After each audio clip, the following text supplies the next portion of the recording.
வணக்கம் என் அன்பு குழந்தைகளே, வாருங்கள் இன்றைய திருக்குறள் கற்போம். அதிகாரம் 11. செய்நன்றி அறிதல். குறள் 101.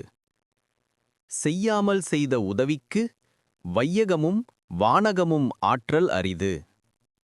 விளக்கம்: தான் ஓர் உதவியும் முன் செய்யாதிருக்க பிறர் தனக்கு செய்த உதவிக்கு மண்ணுலகையும் விண்ணுலகையும் கைமாறாக கொடுத்தாலும் ஈடு ஆக முடியாது.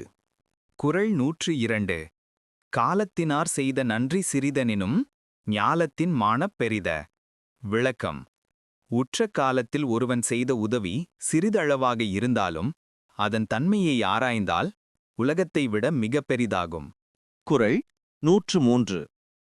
பயன்தூக்கார் செய்த உதவி நயன்தூக்கின் நன்மை கடலின் பெரிது. விளக்கம்: இன்ன பயன் கிடைக்கும் என்று ஆராயாமல் ஒருவன் செய்த உதவியின் அன்புடைமையை ஆராய்ந்தால் அதன் நன்மை கடலை விட பெரிதாகும். குறள் 104. தினைத்துணை நன்றி செய்யினும் பனைத்துணையாக் கொள்வர் பயன் தெரிவார்.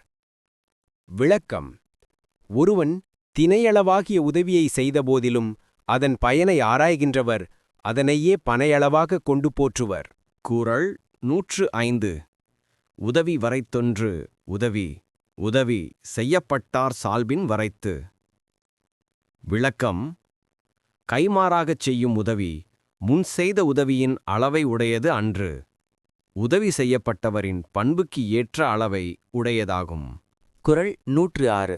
மறவர்க்க மாசற்றார் கேண்மை துறவர்க்க துன்பத்துள் துப்பாயார் நட்பு. விளக்கம்: குற்றமற்றவரின் உறவை எப்போதும் மறத்தலாகாது. துன்பம் வந்த காலத்தில் உறுதுணையாய் உதவியவர்களின் நட்பை எப்போதும் விடலாகாது. குறள் 107. எழுமை எழுபிறப்பும் உள்ளுவர் தங்கண் விழுமந்து துடைத்தவர் நட்பு. விளக்கம்: தம்முடைய துன்பத்தை போக்கி உதவியவரின் நட்பை பல்வேறு வகையான பிறவியிலும் மறவாமல் போற்றுவர் பெரியோர். குறள் 108. நன்றி மறப்பது நன்றென்று, நன்றல்லது அன்றே மறப்பது நன்று. விளக்கம்: ஒருவர் முன் செய்த நன்மையை மறப்பது அறமன்று. அவர் செய்த தீமையை செய்த அப்பொழுதே மறந்துவிடுவது அறமாகும். குறள் 109. கொன்றன்ன இன்னா செய்யும் அவர் செய்த ஒன்று நன்று உள்ளக்கெடும்.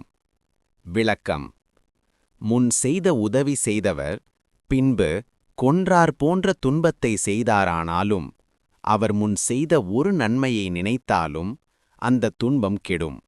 குறள் 110.